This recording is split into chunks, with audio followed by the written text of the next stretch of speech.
दरख्तों के दरमियान एक सेब के पेड़ के समान, जंगली दरख्तों के दरमियान एक सेब के पेड़ के समान नजर आता है मुझे ऐ मसीह, नजर आता है मुझे ऐ मसीह। सारे संतों के बीच में तू, सारे संतों के बीच में तू। हम करूं तेरी है प्रभु अपने जीवन भर इस जंगल के सफर में। गाओ शुक्रगुजारी से गाओ शुक्रगुजारी।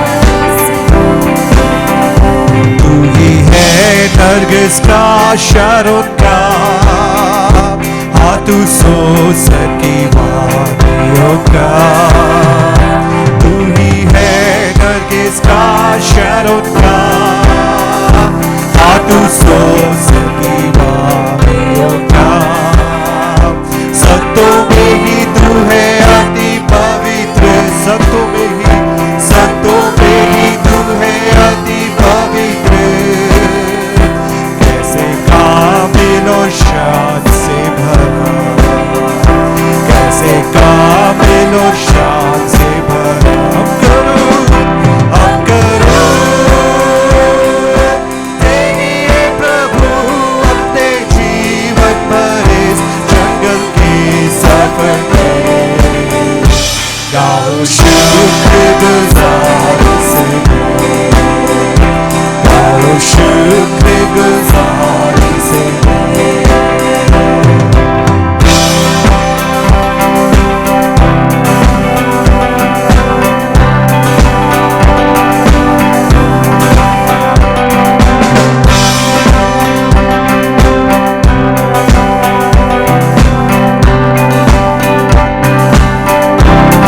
समान इत्र के समान है तेरा नाम, खुशबू फैलाता है जवा में। इत्र के समान है तेरा नाम, खुशबू फैलाता है जवा में। तंगी मुसीबत और बदनामी में, तंगी मुसीबत और बदनामी में बड़ा खुशबूदार तेरे समान, बड़ा खुशबूदार तेरे समान। हम करूं तेरी है प्रभु अपने जीवन भर इस जंगल के सफर में। गाओ शुक्रगुजारी से, गाओ शुक्रगुजारी से। अभी आ रहा हूँ तेरे पास, पूरी करने को तेरी मर्जी। अभी आ रहा हूँ तेरे पास, पूरी करने को तेरी मर्जी। ताकि दे दूं मैं काम को अंजाम, ताकि दे दूं मैं काम को अंजाम। गाओ तेरे दीदार में, गाओ तेरे दीदार में। हम करूं तेरी है प्रभु अपने जीवन भर इस जंगल के सफर में। गाओ शुक्रगुजारी से, गाओ शुक्रगुजारी से। घबराहट की लहरों से डर, डूबूं दुख के सागर में। घबराहट की लहरों से डर, डूबूं दुख के सागर में। अपने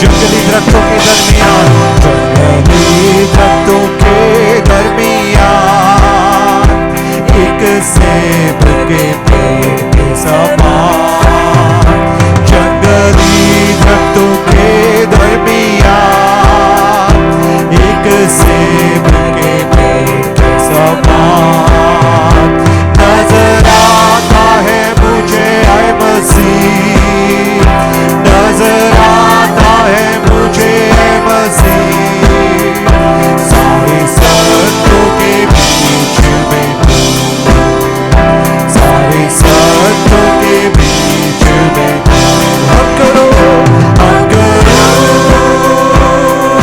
तेरी है प्रभु अपने जीवन भर इस जंगल के सफर में, गाओ शुक्रगुजारी से,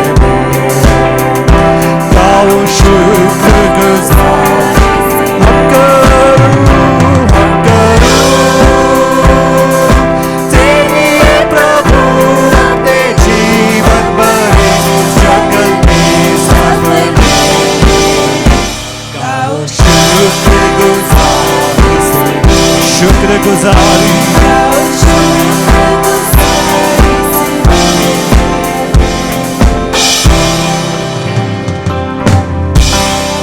Hallelujah. Thank you, Lord.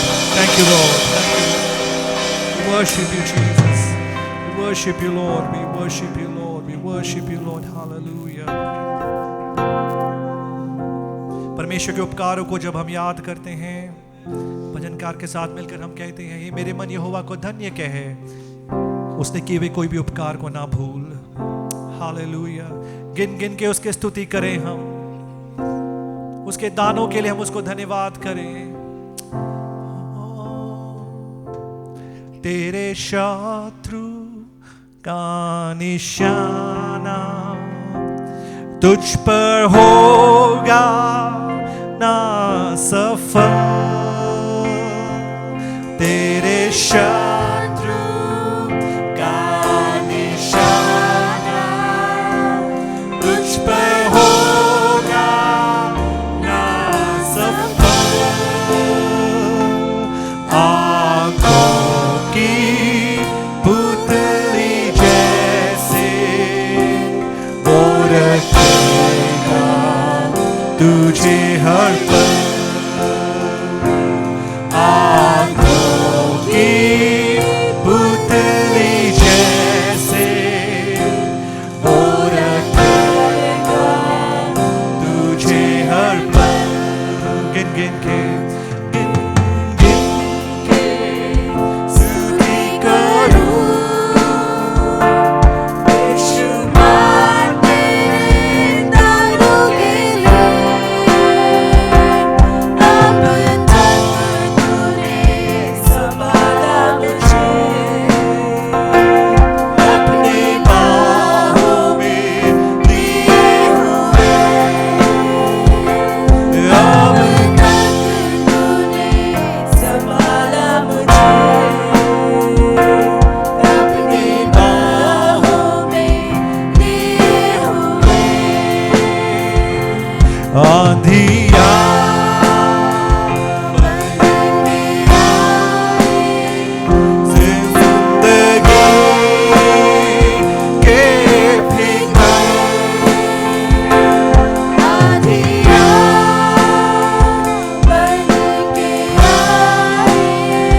शस्त्र होके बेअसर, तेरा रचने वाला तुझ पर रखता है अपनी नजर, तेरा रचने वाला तुझ पर रखता है अपनी नजर। गिन गिन के स्तुति करूं, बेशुमार तेरे दानों के लिए। अब तक तूने संभाला मुझे अपनी बाहों में, अपनी बाहों में लिए हुए। अब तक तूने संभाला मुझे अपने बाहों में, तेरे शत्रु का निशाना, तेरे शत्रु का निशाना तुझ पर होगा ना सफल। तेरे शत्रु का निशाना तुझ पर होगा ना सफल।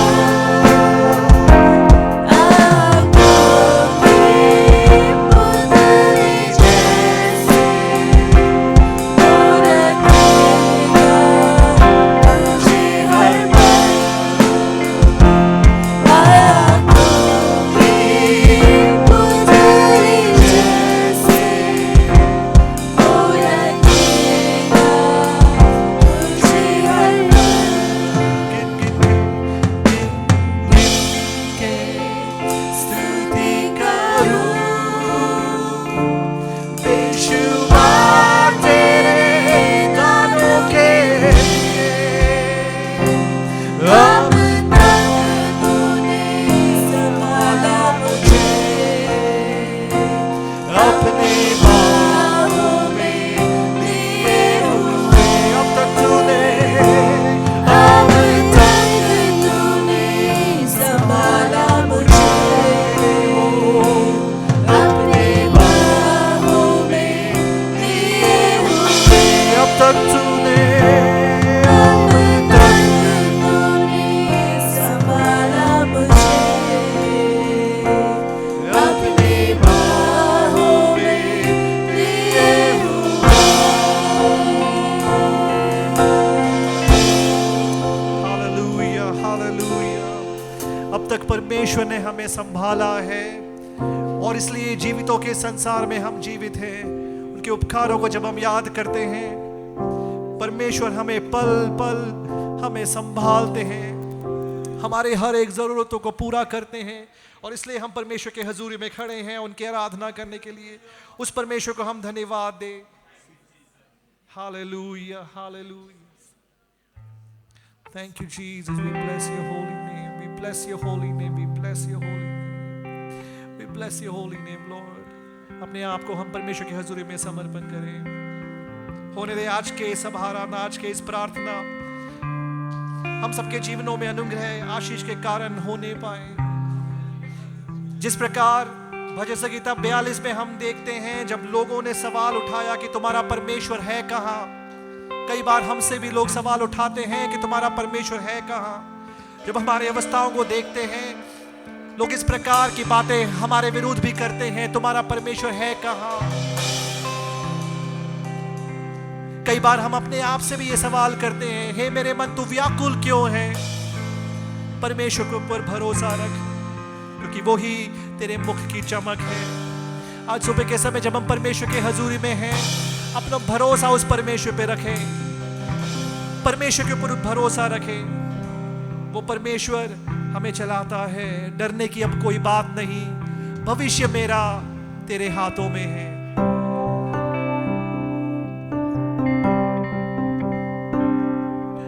डरने की अब कोई बात नहीं, भविष्य मेरा तेरे हाथों में है, निराशा मुझको अब छू ना सके।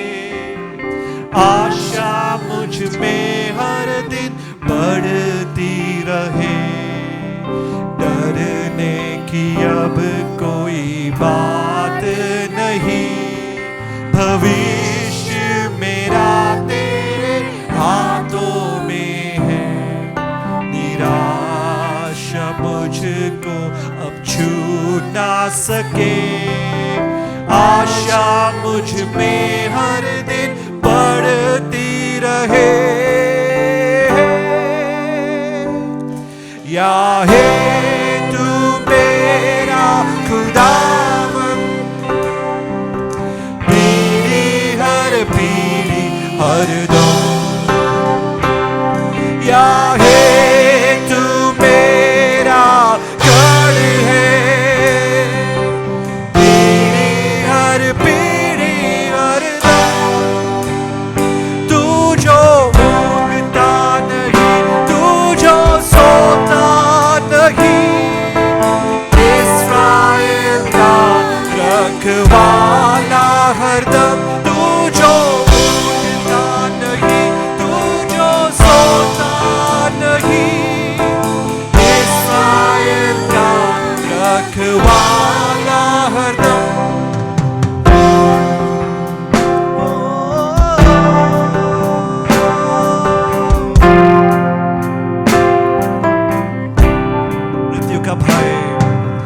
मृत्यु का भय अब ना सताए, शत्रु के बंधन सब टूट जाए।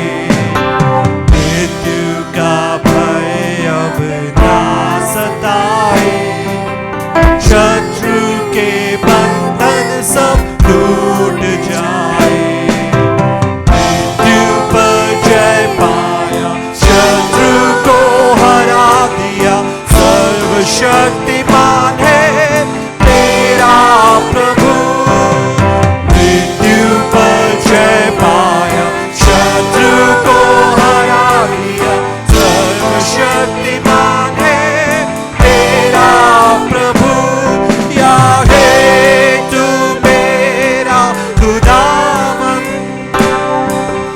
पीढ़ी दर पीढ़ी हरदम। या है तू मेरा घर है, पीढ़ी दर पीढ़ी हरदम। तू जो उगता नहीं, तू जो सोता नहीं, इस्राएल का रखवाला हरदम। तू जो उगता नहीं, तू जो सोता नहीं, इस्राएल का रखवाला हरदम।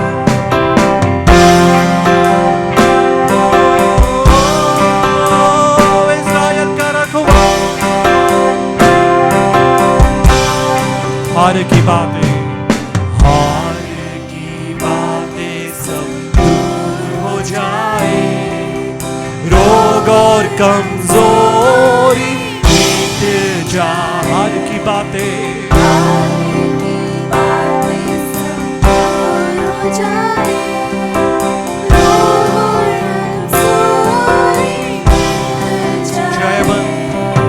जयवंत करता हूँ, चंगाई देता हूँ, सर्वशक्तिमान मेरी और है सदा। जयवंत चंगाई देता हूँ, सर्वशक्तिमान मेरी और है सदा। या है तू मेरा खुदावन, पीढ़ी दर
परमेश्वर हमारे जिंदगियों के खुदावंद है।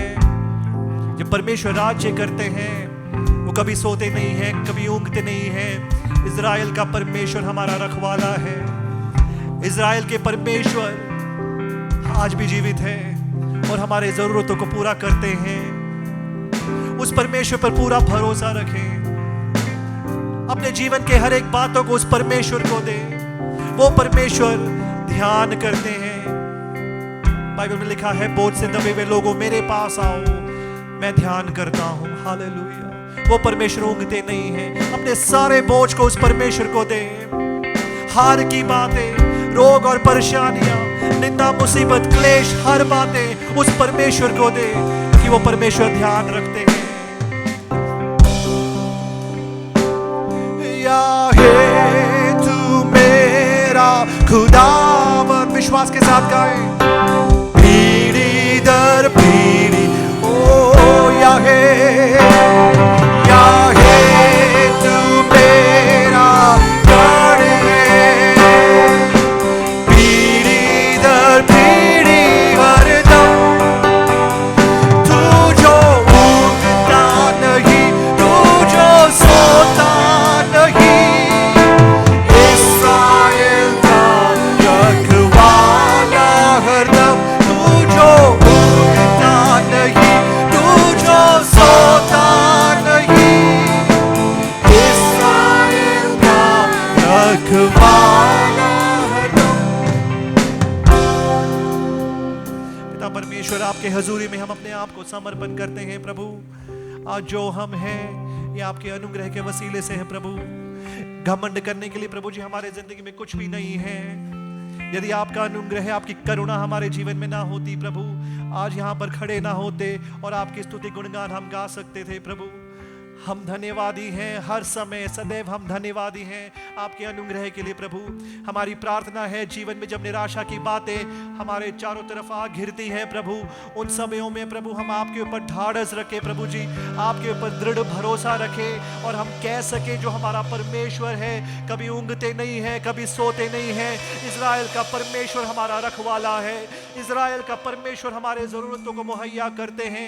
आपके ऊपर अटूट भरोसा रखते हुए विश्वास की जिंदगी होगा आगे बिताने के लिए प्रभु जी आप हमारी मदद करिए। प्रार्थना है आगे के समय जब हम आपके चरणों में बैठते हैं प्रभु, आपके वचन को सुनते हैं, प्रार्थना करते हैं, वचन के द्वारा हम प्रत्येक जनों से बातचीत करें। आपके नाम की महिमा हो, आदर महिमा हम आपको देते हुए ये प्रार्थना हमारे उद्धारकर्ता प्रभु यीशु मसीह के नाम में हम मांगते हैं, आमीन। कृपया सब बैठें। हालेलुया। परमेश्वर की अति पवित्र नाम को धन्य माना जाए। आज परमेश्वर ने मेरे जीवन में एक अच्छा अवसर दिया कि आप सब लोगों के सामने वचन को लेके खड़ा रहने के लिए। आमीन। मैं इस समय परमेश्वर का दास को भी धन्यवाद करता हूं कि मुझे एक अच्छा अवसर दिया। आमीन। मैं कल के दिन जब कौन सा वचन प्रचार करूं करके सोचते समय बहुत वाक्य मेरे मन में आया, बहुत से वाक्य घूमा, पर उसके अंदर से परमेश्वर ने मुझे एक वचन के अंदर आमीन मुझे ध्यान से समझाने के लिए परमेश्वर ने आज मेरे को बताया गया है। हम उस वचन की ओर आज हम जाएंगे। हम सब लोग निकालेंगे यशायाह नबी के पुस्तक उसका 49 अध्याय, उसका 1 से लेके 7 तक वाक्य को ऊपर हम आज वचन से मनन करने जा रहे हैं। यशायाह नबी के पुस्तक उसका 49 अध्याय उसके 1 से लेके 7 तक।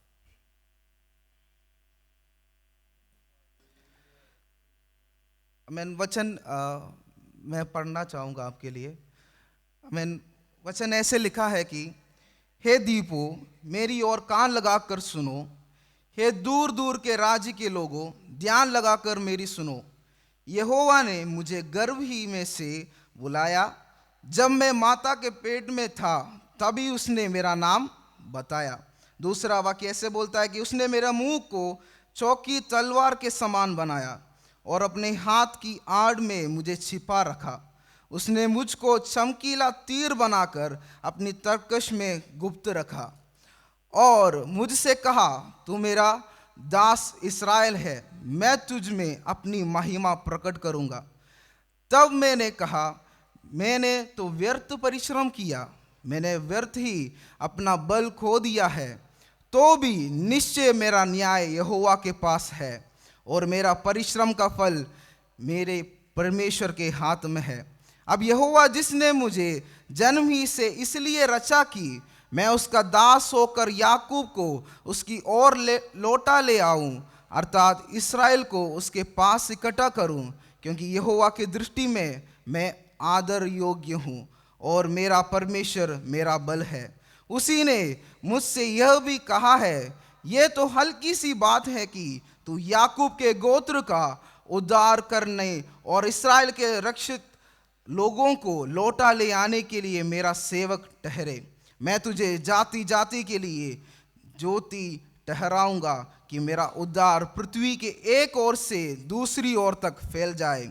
सातवीं वाक्य ऐसे बोलता है कि जो मनुष्य से तुच्छ जाना जाता, जिससे जातियों को घृणा है और जो अपराधियों का दास है, उससे इस्राएल का छुड़ाने वाला और उसका पवित्र अर्थात यहोवा यूं कहता है, राजा उसे देखकर खड़े हो जाएंगे और हकीम दंडवत करेंगे। यह यहोवा के निमित्त होगा जो सच्चा और इस्राएल का पवित्र है, जिसने मुझे चुन लिया है। आमीन। हमें सब लोग अपनी आंखों को बंद करें, हम प्रार्थना करें। हमारे स्वर्गीय पिता परमेश्वर, हम एक और बार आपकी उपस्थिति में आते हैं। परमेश्वर जो वचन आज आपने हमारे मध्य में दिया है परमेश्वर, हम विश्वास करते हैं परमेश्वर इस वचन से बात करें। परमेश्वर मैं नहीं, परमेश्वर आप बात करें। आमीन। परमेश्वर जो बातें लोगों के जीवन की अवस्थाओं को आप जानते हैं परमेश्वर, आमीन। परमेश्वर आप एक एक जन के हृदय के अंदर बात करें। आमीन। परमेश्वर आपने पूरी रीति से आपने कब्जा में ले ली, इसलिए हम धन्यवाद करते हैं। आपने हमारा प्रार्थना सुना, धन्यवाद यीशु नासरी के नाम से, आमीन आमीन। हम इस वचन की ओर आते समय आपने पहले भी ये शायद वाक्य पढ़ा होगा, वचन को आपने पढ़ा होगा। आमीन। ये यशायाह नबी के पुस्तक उसकी 49 अध्याय से हमने आज पढ़ा है। आमीन। इसका चरित्र जब नहीं तो इसके पृष्ठभूमि हम देखते समय हम जाना जाते हैं कि आमीन ये एक सांत्वना का पुस्तक है। मतलब यशायाह 40 से लेके 55 अध्याय तक एक सांत्वना का पुस्तक करके हमें समझाया जाता है, क्योंकि उससे पहले लोग दासत्व में थे, परेशानियों में डूबे हुए थे। आमीन। उसके बाद परमेश्वर उन्हें आशा देते हुए समझाने वाला कुछ बातें हैं जो आज हमने आज पढ़ा है। आमीन। ये एक तरीके में बोलते समय सेवक गीत करके बोला जाता है। सर्वेंट सॉन्ग क्या है? सेवक गीत करके समझाया जाता है। यशायाह के नबी के पुस्तक के अंदर 4 सेवक के गीत है। आमीन। पहला मेरे ख्याल से 42 में है, 42 अध्याय में पहला सर्वेंट सॉन्ग है। उसके बाद दूसरा सेवा गीत है जो हमने आज अभी पढ़ा है, और 50वें अध्याय में है, और 52 और 53 के अंदर हम चौथा सर्वेंट सॉन्ग हम सुन सकते हैं। ऐसे 4 गीत में एक सेवा गीत के तौर में हमें समझाने जाने वाला बात है जो हमने आज पढ़ा। आमीन। ये वचन जो हमने 7 वाक्यों के अंदर पढ़ा है, ये पूरा उल्लेख करने वाला यीशु मसीह की ओर हमें समझाया जाता है। ये 7 वाक्य भी पूरी रीति से अंत में यीशु मसीह की ओर हमें समझाया जाता है। हम पहले वाक्य से आज इसके अंदर से हम पढ़ने के लिए और समझने के लिए हम कोशिश करेंगे। पहले वाक्य के अंदर हमें ऐसे समझाया जाता है, वाक्य ऐसे लिखा, कोई पढ़ सकता है पहला वाक्य? हाँ।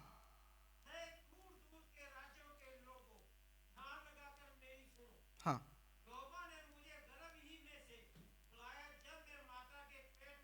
हाँ। आमीन आमीन। इधर सेवक बोलने वाला बात है कि आमीन, मैं जब माँ के पेट में ही था, किसने देखा है? परमेश्वर ने मुझे देखा है, और उसी समय उसने मेरा नाम को भी बता दिया है। आमीन। ये वचन जब हम पहले सुनते समय सीधा हमारा ध्यान जाने वाला एक वाक्य है, वो है यिर्मयाह नबी की पुस्तक उसके पहले अध्याय उसके 5वें वाक्य में हमारा ध्यान चले जाता है। कोई पढ़ सकते हैं मेरे लिए यिर्मयाह नबी की पुस्तक उसके पहले अध्याय उसके 5वें वाक्य?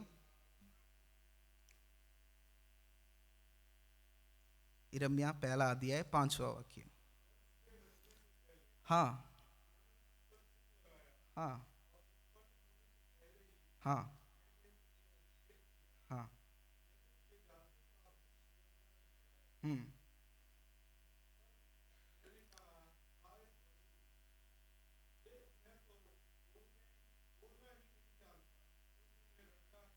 बस इधर हम 5वें वाक्य में हम देख सकते हैं कि यिर्मयाह के बुलाहट को हम देख सकते हैं, है ना। यिर्मयाह को परमेश्वर बोलता है कि तेरे माँ के कोख में जन्म होने से पहले ही परमेश्वर ने तेरे ऊपर क्या किया है, चित्त लगाया है। आमीन। परमेश्वर हमें समझाने वाला बात है कि परमेश्वर इधर बैठे एक एक लोगों के ऊपर परमेश्वर ने देखा था हमारे जन्म से पहले। आमीन, हालेलुया। परमेश्वर पता है कि हम परमेश्वर के संतान हैं। हालेलुया। हमें परमेश्वर कभी नाश होने के लिए नहीं देगा।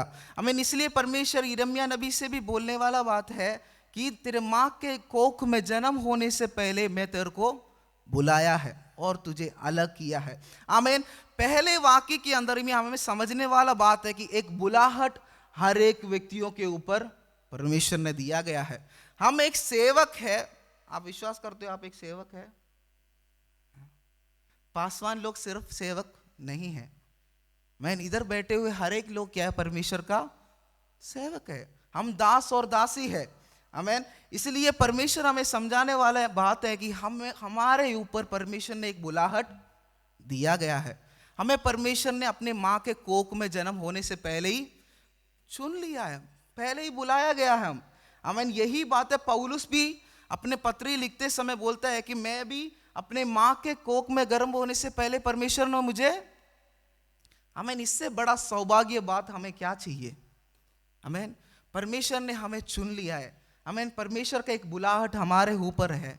आमीन। कितने लोग इस संसार में अपना मनमर्जी करके गलत रास्तों में फंस के अपने जीवन को खत्म कर रहे हैं, पर उसमें से परमेश्वर ने हमें बुला के अलग अलग किया है। हमें हालेलुया। ये हमारे लिए एक बड़ी बात है। हालेलुया। इसलिए परमेश्वर समझाने वाला बात है कि आमीन, एक सेवक है तो परमेश्वर हमारे ऊपर एक क्या है, एक बुलाहट दिया गया है। आमीन। यही बातें हम यीशु मसीह के जीवन में भी हम समझ सकते हैं कि कोई जन पढ़ सकते हैं लूका का सुसमाचार उसके पहले अध्याय उसका 31वां वाक्य कोई पढ़ सकते हैं, लूका 1 का 31।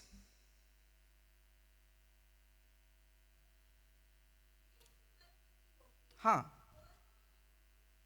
हाँ हाँ।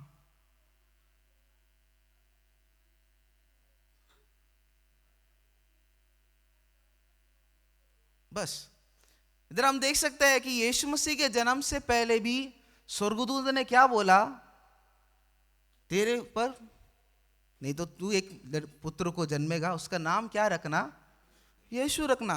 हमें यीशु का मतलब क्या है, परमेश्वर का उद्धार। आमीन, हालेलुया।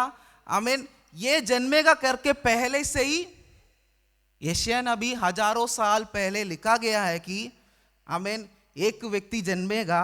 आमीन, उसका नाम क्या रखना। आमीन। यही पहले वाक्य में बोलता है कि मेरे माँ के कोख में जन्म होने से पहले ही मेरा नाम भी परमेश्वर ने बता दिया गया है। आमीन। वो वाक्य हम यीशु मसीह में पूरा होते हुए हम देख सकते हैं। उसका दूसरे वाक्य की ओर हम आएंगे। दूसरे वाक्य कोई पढ़िए, 14 यशायाह नबी के पुस्तक 49 उसका दूसरा वाक्य है। हाँ हाँ।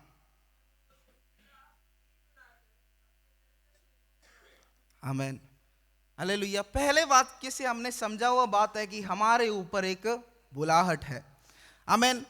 एक सेवक के ऊपर बुलाहट है तो वो उधर खत्म नहीं होता। दूसरे वाक्य हमें समझाने वाला बात है कि आमीन, परमेश्वर उस बुलाहट के अंदर हमें बनाने वाला परमेश्वर है। आमीन। दूसरी वाक्य जब हम पढ़ते हैं उसके अंदर लिखा है कि उसने मेरे मुंह को चौकी तलवार के समान बनाया। आमीन। बुलाहट है तो उसके बाद परमेश्वर बनाने के लिए क्या करते हैं, शुरू करते हैं। आमीन।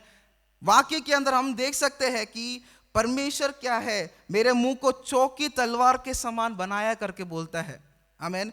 ये चौकी तलवार आप जानते होंगे, हम बहुत बार हमने सुना भी है वचन के अंदर, जब इब्रानियों के पत्री चौथी अध्याय उसकी 12वीं वाक्य में जब हम पढ़ते हैं, कोई पढ़ सकते हैं 4 का 12, इब्रानियों के पत्री 4 के 12, कोई पढ़ सकते हैं?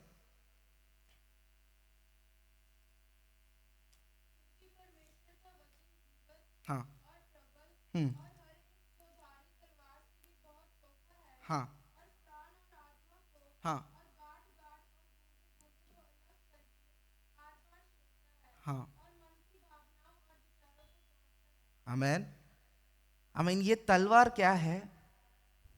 वचन हमें सिखाता है कि परमेश्वर का ये वचन वो दोधारी तलवार है। आमेन, हालेलुया। आमेन। वचन समझाते हैं कि जब ये वचन एक व्यक्ति के जीवन में कार्य करने के लिए शुरुआत परमेश्वर धीरे धीरे करवाते, एक बुलाहट है तो उसके जीवन को परमेश्वर, आमेन, गुप्त रीति में, जब हम आगे को पढ़ते समय दूसरे वाक्य के अंदर ही हमें समझाने वाला बात है कि उसको क्या किया, परमेश्वर अपने हाथों के आड़ में छिपा रखा। आमेन। परमेश्वर उसे बना रहा है। आमेन। कोई नहीं देखा हुआ समय में होगा, पर अकेलेपन की अवस्था में क्या कर रहा है, परमेश्वर उसे बना रहा है। आमेन। एक एक व्यक्ति के ऊपर परमेश्वर ने एक बुलाहट रखा गया तो एक प्रिपरेशन पीरियड परमेश्वर बना के रखता है। आमेन। एक प्रिपरेशन पीरियड, उसमें बहुत कुछ दिक्कतें परेशानियां आपको सहना पड़ेगा। आमीन। यीशु मसीह के जीवन में जब आप देखते समय, यीशु मसीह को, आमीन, जन्म होने के बाद यीशु मसीह के सेवकाई 30 साल से शुरुआत हुआ करके हम बोलते समय भी उसके गैप बहुत था कि यीशु मसीह गायब था, है ना। यीशु मसीह बीच में बहुत समय गायब हो गया था। बहुत लोग बोलते हैं कि पता नहीं यीशु मसीह क्या क्या कर रहे थे। आमीन। पर हमें वचन समझाने वाला बात है कि कोई पढ़ सकते, लूका का सुसमाचार 2 अध्याय उसकी 52 वाक्य कोई पढ़ सकता है? लूका का सुसमाचार 2 अध्याय 52। हाँ। आमीन। क्या लिखा है? यीशु बुद्धि और डील में और परमेश्वर और मनुष्य के अनुग्रह में क्या करता गया? बढ़ता गया। आमीन। ये अकेलापन की अवस्था में यीशु मसीह क्या कर रहा था? बढ़ रहा था। आमीन। आमीन। हम वचन के अंदर देखने वाले हर एक व्यक्तियों के जीवन देखे, नहीं तो भविष्यद्वक्ता लोग, नहीं तो परमेश्वर के दास लोगों के जीवन में देखे, नहीं तो पहले तौर से आपका अच्छा उदाहरण आप ले सकते हैं मूसा के जीवन में देखते समय। मूसा के जीवन में भी एक बनाने वाला एक समय था। आमीन। एक 40 साल था जो वो मिद्यान में अपने जीवन को तैयार कर रहा था। परमेश्वर उसके जीवन को बदल रहा था। आमीन। पुराने स्वभाव को उसको देखे तो परमेश्वर उसे दीन बनाने के लिए, नम्र बनाने के लिए परमेश्वर उसे मिद्यान लेके गया। आमीन। 40 साल तक वो बहुत रीति से कष्ट परेशानियां उसने सहा, पर उसके बाद उसको बड़ा सेवकाई के लिए परमेश्वर नियुक्त करता है। हालेलुया। आमीन। हमारे जीवन में भी एक बुलाहट हमारे ऊपर है तो थोड़े समय के लिए हमें बहुत कुछ सहना पड़ेगा। वो हमारे को तोड़ने के लिए, खत्म करने के लिए नहीं है, पर एक बड़े सेवकाई के लिए हमें नियुक्त करने के लिए है। आमीन, हालेलुया। आमीन। वो शायद किसी का निंदा होगा, नहीं तो हमें बहुत दर्द देने वाला बात होगा, नहीं तो काम करने वाले जगह पे होगा, कहीं भी कुछ भी हो सकता है। पर ये हमारे लिए क्या है? क्योंकि ये यशायाह नबी के पुस्तक आप 7वीं वाक्य तक आते समय हमें एक बड़े सेवकाई के लिए परमेश्वर नियुक्त करते हैं। आमीन, हालेलुया। इसलिए हमारे ऊपर भी परमेश्वर हमारे जीवन में आने वाले परेशानी, निंदा, पीड़ाएं सब हमारे जीवन का क्या है? एक बढ़ोतरी के लिए। हमारे जीवन को स्वभाव के अंदर भी जहां जहां हमारा कमियां है उधर परमेश्वर क्या कर रहे हैं? बदल रहे परमेश्वर। आमीन, हालेलुया। ये हमें दूसरे वाक्य के अंदर से हमें परमेश्वर समझाने वाला बात है। पहले वाक्य से हमें समझाता है कि एक बुलाहट हर एक व्यक्तियों के ऊपर है। यदि वो बुलाहट है तो दूसरे वाक्य में हमें समझाता है कि उसको बनाए जाना बहुत जरूरी है। आमीन। अब आगे तीसरे वाक्य के अंदर हम पढ़ते समय, आमीन, यदि एक व्यक्ति बनाए गए है तो उसका ऊपर एक उद्देश्य परमेश्वर ने रखा गया है। वो उद्देश्य क्या है? तीसरे वाक्य कोई पढ़ सकते हैं?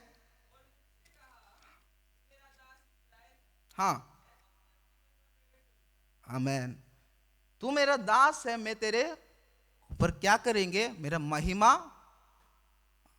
ये महिमा हिब्रू में हिब्रू भाषा में काबोद करके बोला गया है। आमीन। हम पुराने नियम में भी नया नियम में भी ये शब्द हम देख सकते हैं। महिमा, परमेश्वर की महिमा हम सब लोग बोलते हैं ना, महिमा को प्रकट करने के बारे में हम सब कुछ बोलते हैं। पुराने नियम के अंदर ये परमेश्वर की महिमा परमेश्वर के तंबू के अंदर प्रकट होता था। नहीं तो एक रीति से देखते समय परमेश्वर की महिमा उपस्थिति के तौर पर प्रकट होता था। आपको वचन पढ़ना है तो कोई पढ़ सकता है, निर्गमन की पुस्तक उसकी 40वीं अध्याय उसका 34 और 35। Exodus chapter 40, 34 and 35। हाँ हाँ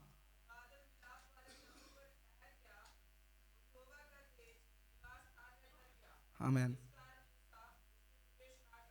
आमीन। परमेश्वर का तेज ना, पुराने नियम में परमेश्वर का तेज लिखा गया है, पर इंग्लिश में हम पढ़ते समय परमेश्वर का महिमा ही ग्लोरी लिखा गया है। आमीन। तो पुराने नियम के अंदर एक तरीके से देखते समय परमेश्वर के उपस्थिति को जो अपनी आंखों से देख सकते हैं, थोड़े बहुत रीति में देखने वाले बातों को पुराने नियम में बोला गया परमेश्वर की महिमा।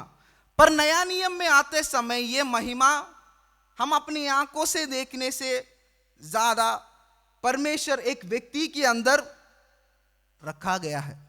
आमीन। जब हम देखते समय यूहन्ना का पत्री, यूहन्ना का सुसमाचार को एक पहला अध्याय उसका 14 वाक्य कोई पढ़ सकते हैं मेरे लिए? यूहन्ना का सुसमाचार पहला अध्याय उसका 14 वाक्य। हाँ हाँ हाँ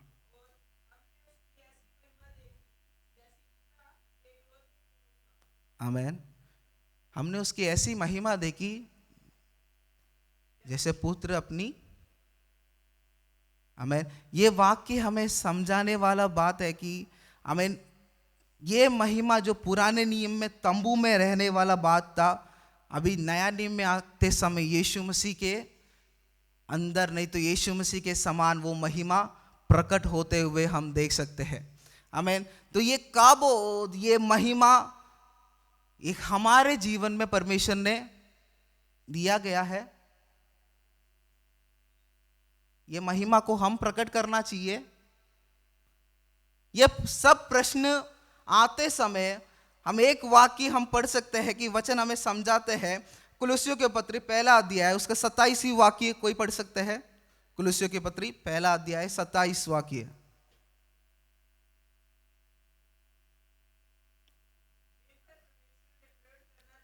हाँ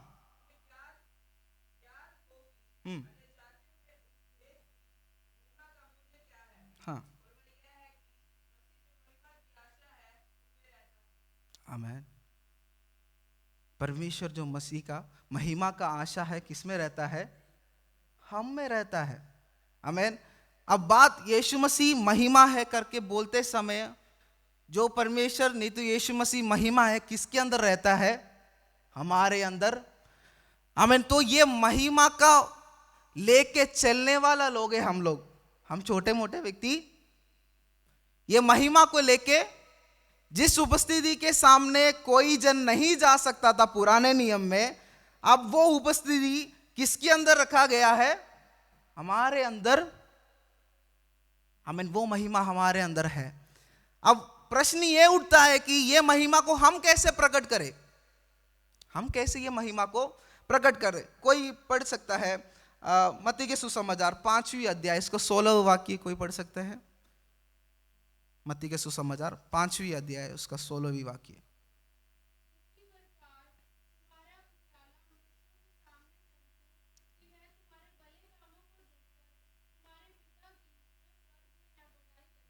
आमीन। हमारे भलाई कामों को देख के जो परमेश्वर स्वर्ग में है उसकी क्या करे? बढ़ाई। आमीन। परमेश्वर की महिमा हमारे जीवन से कैसे होंगे? जब हम अपने जीवन से अच्छी तरह से जीने के लिए कोशिश करेंगे। आमीन। सुबह के इंग्लिश सर्विस में भी पास ब्लसन ने बोला था कि हमारे को देखने वाला बहुत लोग हैं, हमको देखने वाला बहुत लोग है। हमारा स्वभाव क्या है, हम क्या कर रहे हैं, हम क्या नहीं कर रहे, बहुत लोग हमें देखते हैं। तो उनके बीच में परमेश्वर का स्वभाव नहीं तो परमेश्वर का महिमा हमारे अंदर से प्रकट होना है, तो हमारे स्वभाव के अंदर बहुत कुछ बदलाव होना जरूरी है। जैसे वचन हमें सिखाते हैं उसकी आधार पर चलना बहुत, परमेश्वर के स्वभाव हमारे अंदर आना बहुत जरूरी है, नहीं तो वो महिमा हमारे जीवन से प्रकट नहीं हो सकता। यदि परमेश्वर का महिमा हमारे अंदर से प्रकट होना है, वचन सिखाता है कि परमेश्वर का स्वभाव हमारे अंदर होना जरूरी है। हम अच्छे काम करने के लिए परमेश्वर हमें सिखाए गए बहुत से बातें हैं। प्रेम करो, आमीन, वही सबके अंदर, सब आज्ञाओं के अंदर आता है कि हम सबसे प्रेम करना चाहिए। आमीन। जब पहला पत्रस आप पूरी रीति से पढ़ते समय, आमीन, ये इधर इंग्लिश सर्विस में उसका स्टडी चल रहा है, जब उसके अंदर हम सीखते समय ना एक एक वचन के अंदर बोलते हैं कि तुम्हें प्रेम करना है करके। यदि तुम्हें मतलब निंदा करने वाले, तुम्हें परेशानी देने वाले हैं, तो भी तुम उनसे क्या करना है, प्रेम करना है। वचन हमें गहराई में पढ़ते समय समझाते हैं कि तुम्हें कहीं ना कहीं उन्हें प्रेम करना ही पड़ेगा, ऑप्शन कुछ नहीं है, ऑप्शन कुछ रखा नहीं है, हमें प्रेम ही करना पड़ेगा। ये सुनते समय करने के लिए बहुत मुश्किल है। मैं प्रचारक इधर के बोलने वाला, मेरे को भी सुनने के लिए आसान है, पर जो व्यक्ति हमें निंदा करते हैं, जो व्यक्ति हमारा कुजली करते हैं, आमीन, नहीं तो कुजली करते हैं, ये सब बातों को देखते समय, आमीन, हालेलुया, हम बहुत से बात, हमारे दुख परेशानी, ये मुझे ऐसे किया तो मैं भी वापस क्या करूंगा, ऐसे ही ना, बदले में बदला करने के लिए हम नहीं तो उससे बात ही नहीं करते। पर वचन हमें ये नहीं सिखाते।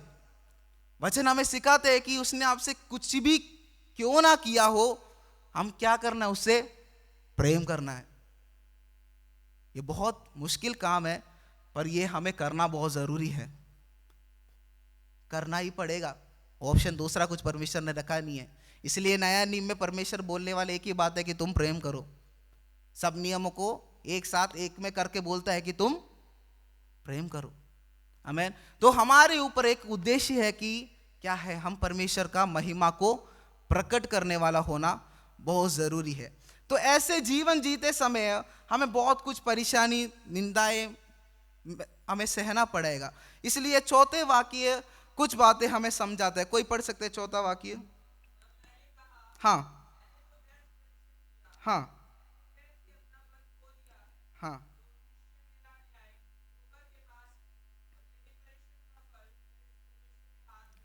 आमीन आमीन। इधर ये वचन जब यीशु मसीह की ओर केंद्र करते हैं ना, यीशु मसीह भी जीवन में बहुत कुछ निंदाएं, परेशानियां सहा। आमीन। यूहन्ना के सुसमाचार के अंदर उसकी पहले अध्याय, उसकी 11वीं वाक्य कोई पढ़ सकते हैं? यूहन्ना के सुसमाचार पहले अध्याय, उसके 11वीं वाक्य।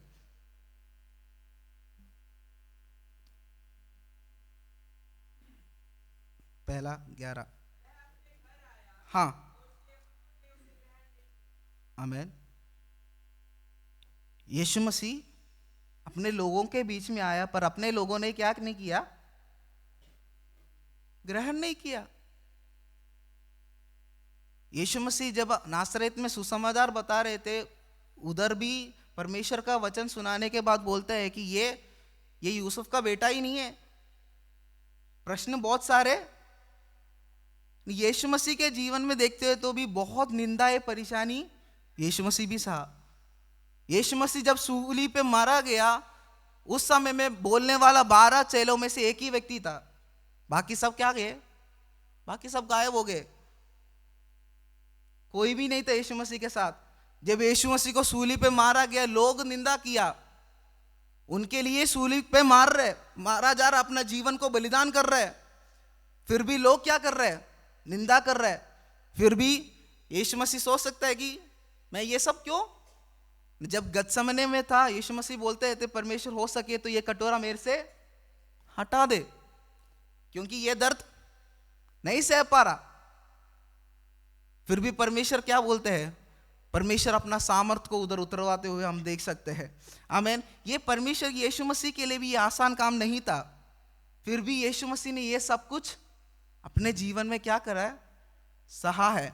इसलिए ये वचन में हमें समझाने वाला बात है कि परेशानियां, निंदाएं बहुत यीशु मसीह को भी आया, पर उसके अंदर एक बात है जो हमें समझाते हैं। थोड़ी देर के डिस्करेजमेंट, थोड़ी देर के परेशानी के मध्य में सीधा यीशु मसीह को सीधा दूसरे बात पर बताने वाला एक बात है। चौथी वाक्य में हमें समझाते हैं कि तो भी निश्चय मेरा न्याय यहोवा के पास है, आमीन, और मेरा परिश्रम का फल मेरे परमेश्वर के हाथ में है।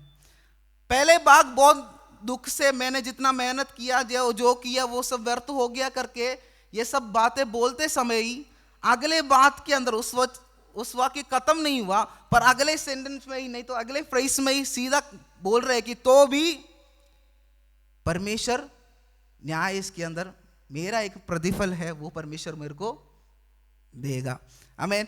कोई जन में मेरे साथ इसको और समझाने के लिए कोई पढ़ सकता है भजन संगीता 23 अध्याय उसके चौथे वाक्य कोई पढ़ सकता है। भजन संगीता 23 उसका 4 वाक्य। हाँ हाँ हाँ, आमीन आमीन। इस वचन आपने सब लोगों ने पढ़ा है ना बहुत बार ना। भजन संगीता 23 आप सबको याद है, पूरा याद है। वचन क्या बोलता है कि चाहे मैं घोर अंधकार के तराई में होकर चलूं तो भी हानि से, परेशानी है, दिक्कतें है, पर सीधा एक बात बोलता है कि तो भी मैं नहीं डरूंगा, क्योंकि कौन है मेरे साथ, मेरा चरवाहा है, मेरा परमेश्वर, आमीन। ये तो भी एक बात है ना, हमारे जीवन में विश्वास के साथ बोलने वाला एक बात है, आमीन। परेशानियों के मध्य में कितना भी निंदा, पीड़ा, नहीं तो एक तरह से देखेंगे तो आगे कुछ नहीं हो रहा करके हम सोचते समय में भी उसके अंदर हम अगले शब्द बोल सके तो भी मेरे को डरने का जरूरत नहीं है, क्योंकि परमेश्वर मेरे साथ है, आमीन आमीन। एक तो भी काफी है हमारे जीवन को बदलने के लिए, क्योंकि बात यह है कि परेशानी आते समय हम बात बात में कुड़कुड़ाए जाते हैं। हम कभी कभार अपने आप को बोलते हैं कि मैं क्यों आया, क्यों मसीह को जाना, ये सब बातें, क्योंकि शैतान चाहते हैं कि हमें पूरी रीति से तोड़े, तो कुछ ना कुछ दिमाग में बातों को डाल के हमें परमेश्वर से दूर करने के लिए शैतान चाहता है। पर यदि हमारा सोच विचार दुख में है, परेशानी में है, निंदा में है, तो भी आमीन, वचन बोलने वाला बात है कि सीधा अगले शब्द में विश्वास के साथ तो भी परमेश्वर मेरे साथ है करके हम बोलना बहुत जरूरी है, आमीन। उसके अंदर हमारा जीवन बदलता है, उसके अंदर परमेश्वर फिर आगे कार्य करने के लिए लगते हैं, आमीन, हालेलुया। एक अच्छा उदाहरण हम दानियल के भविष्यवक्ता के पुस्तक में हम देख सकते हैं। उसका 3 अध्याय उसकी 18 वाक्य कोई पढ़ सकता है, दानियल 3 का 18।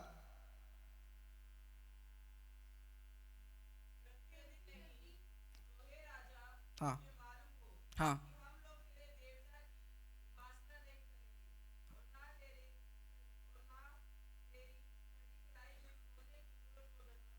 आमीन। इधर हम देख सकते हैं कि शद्रक, मेशक, अबेदनगो के बारे में हम देख सकते हैं, ये सब लोग जानने वाला बात है, आमीन। जब एक मूर्ति के सामने उसको दंडवत करने के लिए बोला तो आमीन, शद्रक, मेशक, अबेदनगो ने बोला कि हम दंडवत नहीं करेंगे, हम चाहिए तो मर भी जाएंगे, उस आग के कुंड में गिर भी जाएंगे, तो भी परमेश्वर हम उसके अंदर से हमें छुड़ा सकते हैं।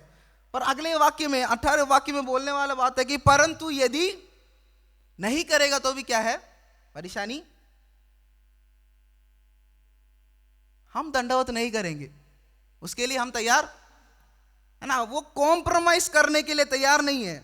हमारे जीवन में भी परेशानियों के मध्य में शैतान के सामने दंडवत करने के लिए ना जाए, आमीन। कुछ ना कुछ परेशानी डाल के हमें परमेश्वर से दूर करने वाले चीजों के अंदर हम कॉम्प्रोमाइज बहुत चीजों के अंदर करते हैं, ये कॉम्प्रोमाइज नहीं होना है, आमीन। हमें सीधा परमेश्वर, परेशानी है, निंदा है, कोई परेशानी नहीं है, उसमें कोई दिक्कत का बात नहीं है, क्योंकि परमेश्वर है, आमीन। हमें परमेश्वर है, क्योंकि इसलिए ही पहले वाक्य में बोला है कि तेरे माँ के कोख में जन्म होने से पहले तुम्हें क्या है, मैं तुम्हें बुलाया है। यदि परमेश्वर हमारे जन्म से पहले परमेश्वर ने चुना है, हमें अलग किया है, तो हमारे पूरे बात परमेश्वर जानता है, वो आदि और अंत है, वो अल्फा और ओमेगा है, वो सब कुछ जानने वाला परमेश्वर है। तो हमारा ध्यान परेशानियों के अंदर परमेश्वर से दूर नहीं जाना है। आमीन। ये बातें परमेश्वर वचन के अंदर से हमें समझाता है। और पांचवी वाक्य के अंदर हम आएंगे, यशायाह 49:5। हाँ,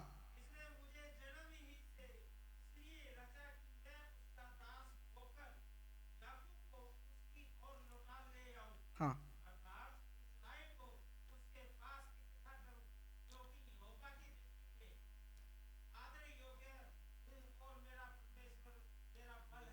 छह भी पढ़ सकते हो।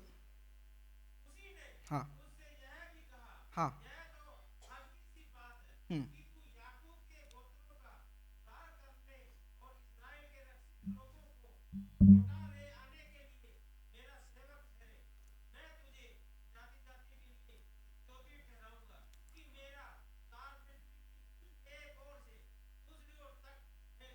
आमीन, आमीन।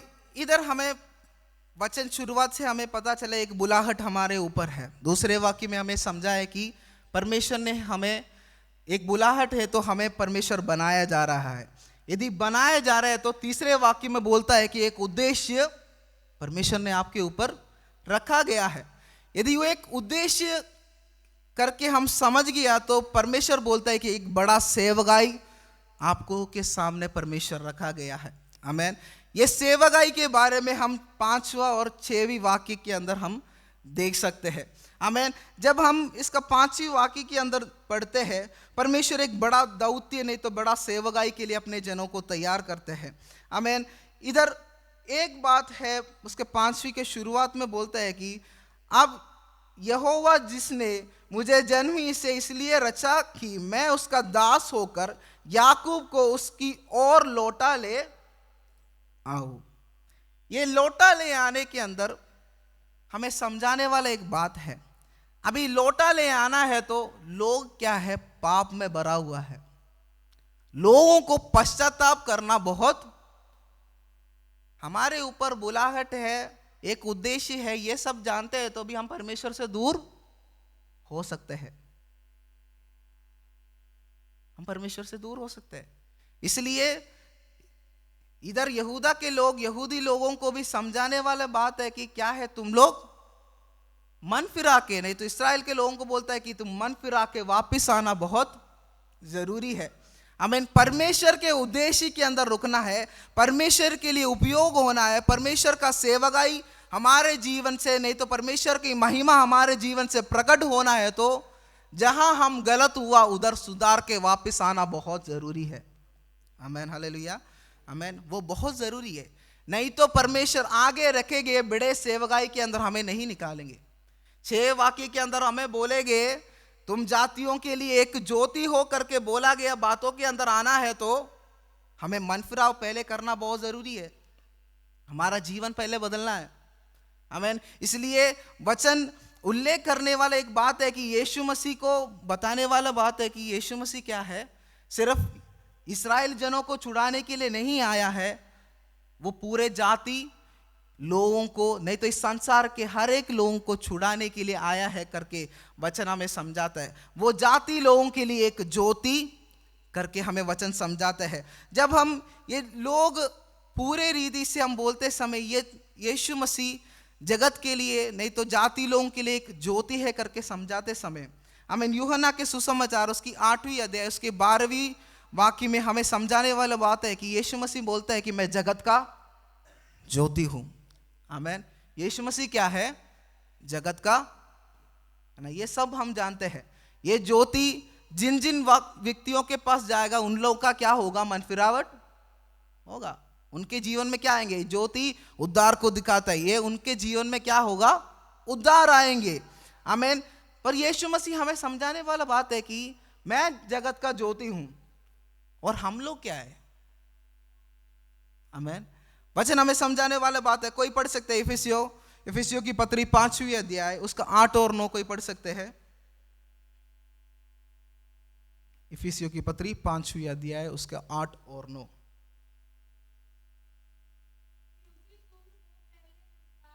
हाँ, हाँ, हाँ,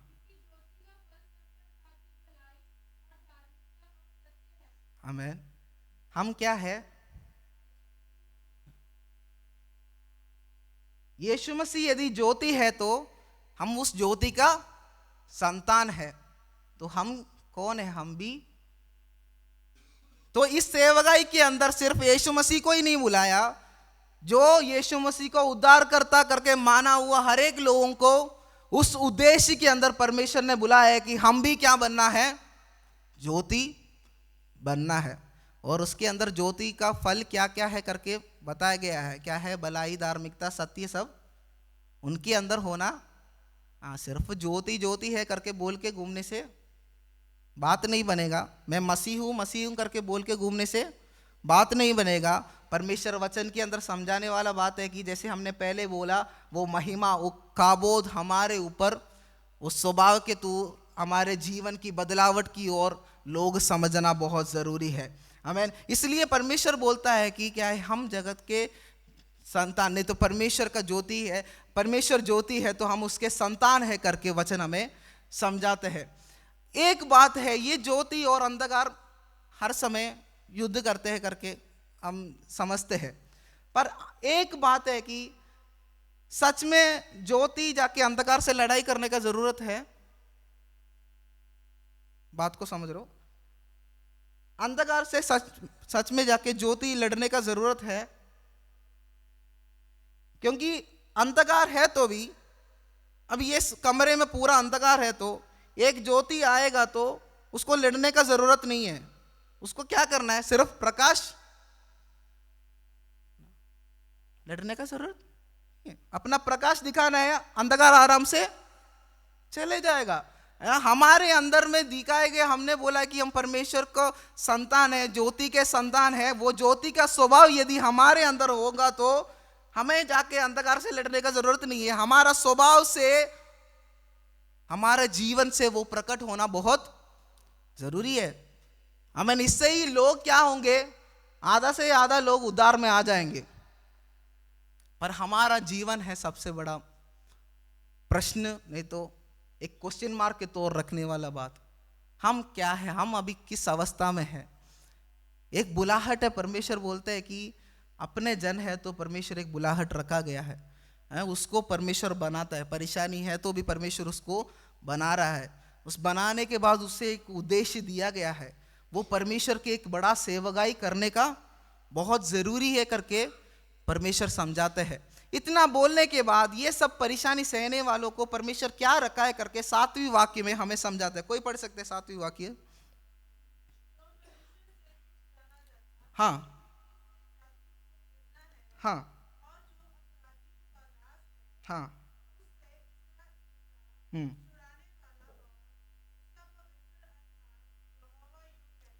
हाँ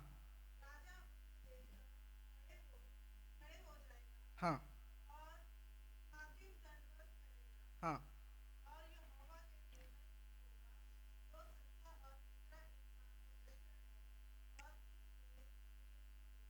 आमीन। जो परेशानी सेवकाई के मध्य में जो व्यक्ति परमेश्वर के लिए सहने वाले सारे बातों के अंदर हमें प्रतिफल देने वाला परमेश्वर, नहीं तो एक तरीके बोले एक मान्यता में लेके आने वाला एक परमेश्वर है। आमीन।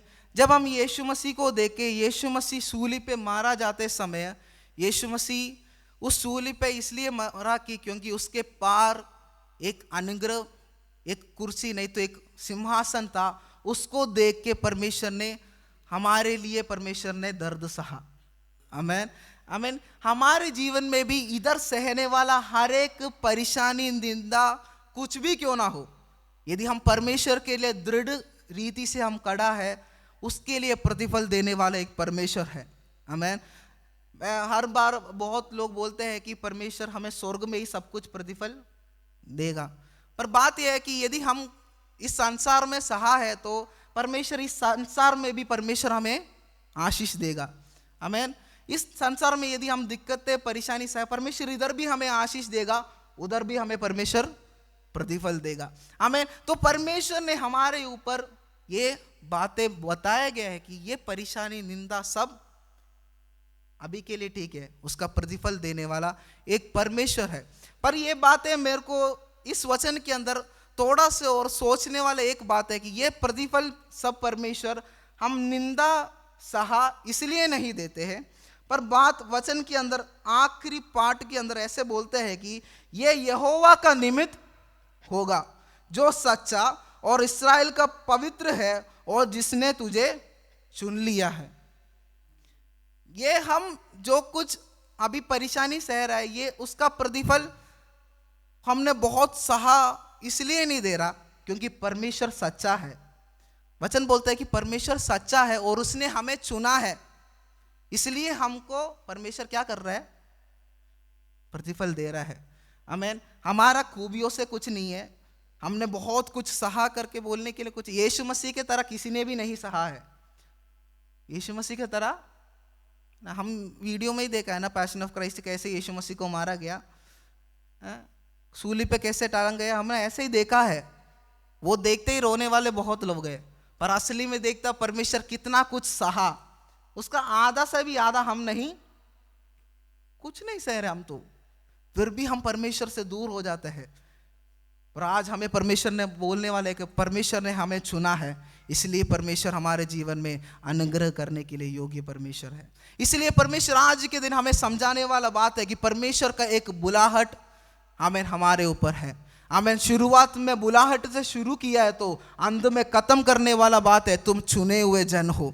आमीन। मत्ती के सुसमाचार में हमें समझाने वाला बात है कि बुलाए हुए बहुत है पर चुने हुए, आमीन। शुरुआत में बुलाहट से शुरू किया है तो आमीन यीशु मसीह खत्म करने वाला बात यह है कि तुम चुने हुए आमीन जन हो करके आमीन हमें समझाते हैं। हम परमेश्वर के चुने हुए जन हैं। हालेलुया। कितना परेशानी पीड़ाएं आए पर परमेश्वर के लिए हम रुकने के लिए हमें योग्यता के साथ खड़े रहना बहुत ज़रूरी है। सब लोग अपनी आंखों को बंद करें, हम प्रार्थना करेंगे जो वचन के आधार पर हमने सुना। हालेलुया। आमीन। मैं नहीं जानता कि कितने लोग इस वचन को समझा है, आमीन, पर परमेश्वर आज हमें समझाने वाला एक बात यही है। आमीन। जो कुछ आमीन एक दास के तौर पर एक गीत करके समझाया गया, ये पूरा यीशु मसीह में पूरा हुआ है। आमीन। ये यीशु मसीह में पूरा हुआ सिर्फ यीशु मसीह को करने के लिए नहीं है। आमीन। परमेश्वर आमीन हमारे ऊपर भी एक दौत्य सौंपा गया है। हालेलुया। आमीन। इस संसार के आमीन हालेलुया पाप के स्वभाव के अंदर जी के हमारे जीवन को नाश करने के लिए नहीं है, आमीन, पर परमेश्वर के लिए आमीन उपयोग होने के लिए। परमेश्वर बोलता है कि तुम्हारे माँ के कोख में जन्म होने से पहले आमीन मैंने तुम्हारे ऊपर चित्त लगाया हुआ परमेश्वर है। हालेलुया। आमीन। परेशानियां पीड़ा ये सब आएंगे, आमीन हालेलुया, उसके मध्य में परमेश्वर बोलता है कि मैं तुम्हारे साथ हूँ। आमीन हालेलुया। हमारा विश्वास आमीन परमेश्वर में बढ़ना बहुत जरूरी है। परेशानी आए तो भी आमीन हालेलुया परमेश्वर मेरे साथ है, परमेश्वर मेरे साथ है। आमीन। ऐसा एक शब्द आमीन हालेलुया बोलने के लिए हमारे जीवन की आमीन परेशानियों के अवसर में आमीन परमेश्वर को आमीन ऊंचा उठाएंगे तो आमीन मान्यता में दे के आने वाला एक परमेश्वर है। हालेलुया। आमीन हालेलुया। परमेश्वर हम धन्यवाद करते हैं। आमीन। जो वचन हमने आज सुना परमेश्वर अपने जीवन को समर्पण करने के लिए आमीन परमेश्वर हम अपने जीवन को आमीन पूर्ण रीति से समर्पण करते हैं परमेश्वर। आमीन। ये वचन परमेश्वर हमारे जीवन को बदले। आमीन। परमेश्वर आपका एक उद्देश्य है, इसलिए हम इस संसार में आया है परमेश्वर। आमीन। परमेश्वर आपने एक बात हमें बताया गया है, आपके महिमा को प्रकट करना।